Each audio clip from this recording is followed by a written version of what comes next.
네, 여러분 안녕하세요. 김민성의 주식학교입니다. 제가 저번에도 중국 경제에 대해서 한번 설명드렸던 교육 영상이 있는데, 그때 당시에도 제가 말씀을 드렸던 게 지금 중국에 대한 경제 자체가 계속해서 침체로 빠져나가고 있고 디플레이션이 오고 있다. 그렇기 때문에 여기에 대한 마이너스 성장률을 회복하기 위해서는 좀 공격적인 경제 부양 정책이 나올 수밖에 없다. 이렇게 말씀을 드렸습니다. 경제방송에서도 말씀을 드렸고 유튜브 방송으로도 말씀을 드렸는데, 중국이 GDP 성장률이 크게 꺾이기 시작을 하면서 디플레이션에 대한 현상이 지금까지 이어지고 있습니다. 그래서 이 디플레이션 현상이 나타나는 게 계속해서 봉쇄정책 이후에 다시 한번 경기가 빠르게 내수 경제부터 살아날 거를 기대하고 있었는데, 그 흐름이 살아나지 못하면서 소비자 물가라든지 생산자에 대한 물가 모두가 마이너스를 기록을 하면서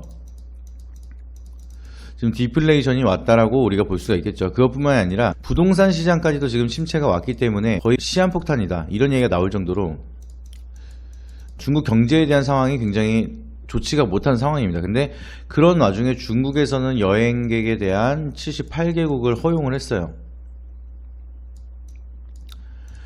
그래서 많은 사람들이 생각을 하기에는 지금 본인들에 대한 내수 경제를 살리지 않아서 지금 위기가 오고 있는데 다른 나라를 여행 가게끔 풀어주면 오히려 내수 경제를 회복하는데 어려움이 있지 않을까, 이런 걱정을 하실 수도 있는데, 중국에 대한 생각에 대해서 제가 간단하게 말씀을 드리도록 하겠습니다. 이것도 결국에는 내수 경제를 살리기 위한 경기 부양 정책이라고 보시면 되고요. 여행을 허용을 하면서 중국한테 가져올 수 있는 기대 효과가 뭐가 있느냐, 지금 결국에는 국제선을 더 늘릴 수밖에 없습니다. 그러면 이 국제선을 늘리기 위한 다양한 산업들이 수주가 늘어나기 시작을 할 거고, 그렇게 되면 당연히 고용인원이 더욱더 창출이 될 수밖에 없겠죠. 그래서 제가 전에도 말씀을 드렸던 게, 계속해서 중국은 가계 저축률이 높아지고 있다고 말씀을 드렸어요. 그래서 내수경제가 활성화가 안 되는 이유가 사람들이 돈이 없어서 돈을 안 써가지고 활성화가 안 되는 게 아니라, 미래가 불투명하기 때문에 언제 또 경기 침체가 오거나 위기가 나타났을 때 거기에 대한 대응을 못할까봐 사람들이 불투명 미래를 준비하기 위해서 저축을 선택을 했다고 말씀을 드렸습니다. 그 전까지는 사람들이 봉쇄를 해서 못 나가서 사람들이 돈을 쓰고 싶어도 못 써서 안 쓰는구나 라고 생각을 했는데, 막상 봉쇄를 풀어보니 미래가 불투명한 거는 그대로 유지가 되어 있다 보니까 불투명한 미래가 회복이 되기 전까지는 저축을 해야겠다.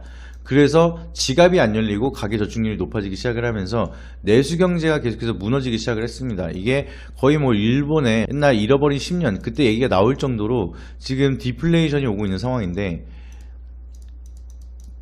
디플레이션이 뭐냐? 이거는 인플레이션의 반대말이라고 말씀을 드렸어요. 그래서 인플레이션과 디플레이션 뭐가 더 좋냐, 뭐가 더 나쁘냐, 이렇게 얘기를 굳이 따지자면은 경기적인 흐름에 봤을 때는 당연히 디플레이션이 더 안 좋습니다. 디플레이션은 가격이 계속해서 물가가 떨어지고 다방면으로 마이너스를 기록하는 것을 디플레이션이라고 하는 거고, 물가가 점차적으로 올라가면서 화폐 가치도 올려나가는 거를 인플레이션이라고 얘기를 하죠. 근데 우리가 디플레이션이라는 관점으로 우리가 생각을 하게 되면은, 노트북이 있을 때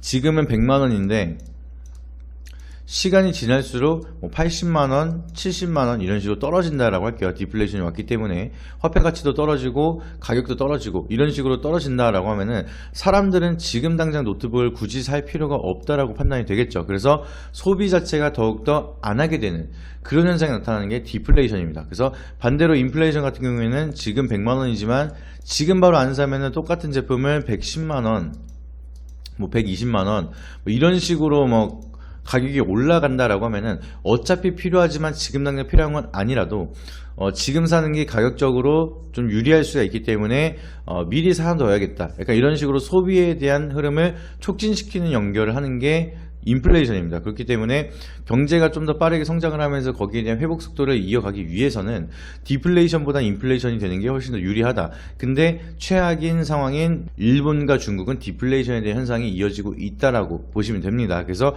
이 디플레이션을 이겨내기 위해서 중국이 여행국가를 허용하기 시작을 하면서, 아무래도 사람들이 그동안에 많은 저축을 하고 있었고 여기에 대해서 고용노동 시장이 좀 더 활발해지기 시작을 한다라고 하면은 지갑이 열리기 시작을 할 거예요. 그래서 중국에 대한 내수 경제도 지갑이 열릴 거고 여행을 가는 그 국가에도 지갑이 열리기 시작을 하면서 경제 성장률에 좀 더 유리한 환경이 만들어질 수밖에 없다. 그렇기 때문에 한국에 대한 호재로도 반영이 되기 시작을 하면서 지금 화장품 관련주라든지 면세점 관련주 이런 쪽에 대한 수급이 들어오고 좋은 흐름이 이어지고 있다라고 해석을 하시면 됩니다. 그리고 여기에 추가적으로 일본이 오염수를 지금 방류를 하기 시작을 했습니다. 거기에 대한 문제점이 굉장히 커지기 시작을 하면서 중국에서 일본에 대한 불매운동까지 나타날 정도로 엄청난 심각한 상황이 되고 있어요. 중국에 있는 일본 대사관에서 하는 얘기가 섣부르게 일본 얘기를 일본어를 쓰지 마라 이렇게 얘기를 할 정도로 지금 경계심이 엄청나게 커진 상황이고 젊은 층까지도 지금 중국에서는 일본에 대한 제품을 쓰지 않겠다라고 시위까지 하고 있는 상황이다 이렇게 보시면 됩니다. 그렇게 되면은 일본으로 가야 할 수 있었던 점유율들이 여기에 대한 대체국으로 한국이 더욱더 수혜가 받을 수가 있는 거고 일본에 대한 제품 뭐 수산물은 당연히 전면 금지를 시킨 상황이고요. 지금 화장품도 불매운동이 나타나고 막 계속해서 일본에 대한 점유율이 막 떨어지고 있는 상황인데 여기에 대한 대체국으로 얘기가 되고 있는 게 항상 한국이죠. 바로 옆나라기도 하고 이제 한국에 대한 K뷰티가 워낙 인기가 나타나기 시작을 하고 그리고 중국에 대한 의존도가 굉장히 높았던 산업이 화장품이기 때문에 이 면세로 여행객이 들어오면 판매되는 그런 호텔이라든지 카지노, 면세 쪽으로 수급이 들어오면서 실적 수혜의 기대감을 가져갈 수가 있겠고요. 그동안의 침체가 계속해서 이어졌던 화장품에 대한 산업이 새롭게 반등이 나올 수 있는 기회가 만들어지고 있습니다. 그래서 지금은 중국과 일본에 대한 좀 재료 콜라보를 해서 화장품, 호텔, 면세 이런 쪽으로 수급이 들어오기 시작을 했다. 근데 여기에 대한 공통점을 우리가 보는 게 리오프닝이라고 보시면 되죠.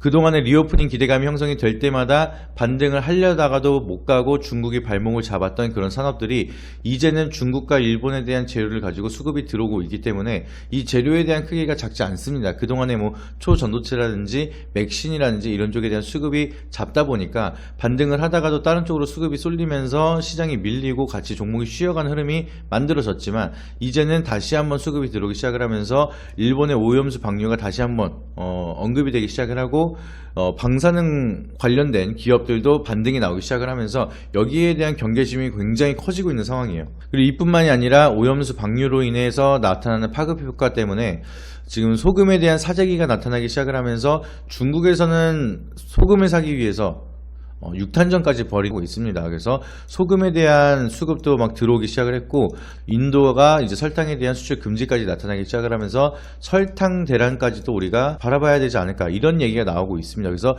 이런 부분에 대한 투자 포인트를 잡아간다라고 하면은 지금 수급이 들어오고 있는 종목들이 굉장히 많기 때문에 트레이딩 관점으로 해서 테마적인 스윙을 접근을 한다라고 하면은 접근할 수 있는 종목들이 너무나 많다는 거예요. 그래서 제가 전 영상에서도 한번 말씀을 드렸던 게 최근에 움직였던 테마들은 다시 한번 사이클이 만들어지기 시작을 하면서 이 개별 장세는 계속해서 이어질 것이다 이렇게 말씀을 드렸고요.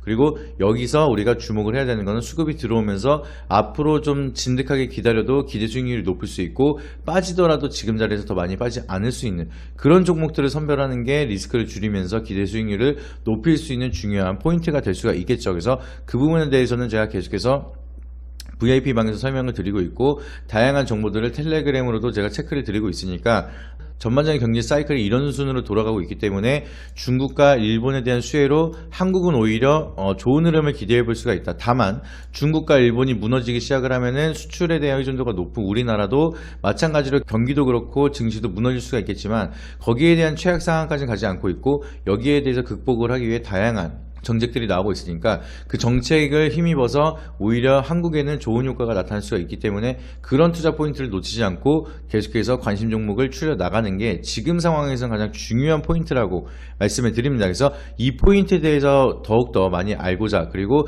제대로 좀 체크 받으시면서 빠르게 수익으로 연계를 하고자 하시는 분들은 우측 하단에 있는 VIP 상담 문의는 플러스 친구 차트스쿨 검색하시게 되면은 제가 직접 바로 안내를 도와드리고 있고 궁금하신 점을 바로바로 말씀을 드리고 있으니까 고정 댓글에 플러스 친구 링크를 남겨드리도록 하겠습니다. 그리고 텔레그램 링크도 영상 상세 보기 누르시면은 나오니까 텔레그램도 입장 주시고 궁금하신 점 플러스 친구를 통해서 질문 주시면은 제가 설명을 드리면서 다양한 정보 안내 도와드릴 테니까 많이 오셔서 많은 도움 받아보시길 바라도록 하겠습니다. 8월에는 유한타증권 이벤트도 하고 있고 1개월 가입하시게 되면은 1개월 서비스 기간을 드리는 마지막 혜택을 드리고 있기 때문에 지금 오셔가지고 편하게 자리 잡으시고 좋은 흐름 같이 만들어 가시길 바라도록 하겠습니다. 네, 이상입니다.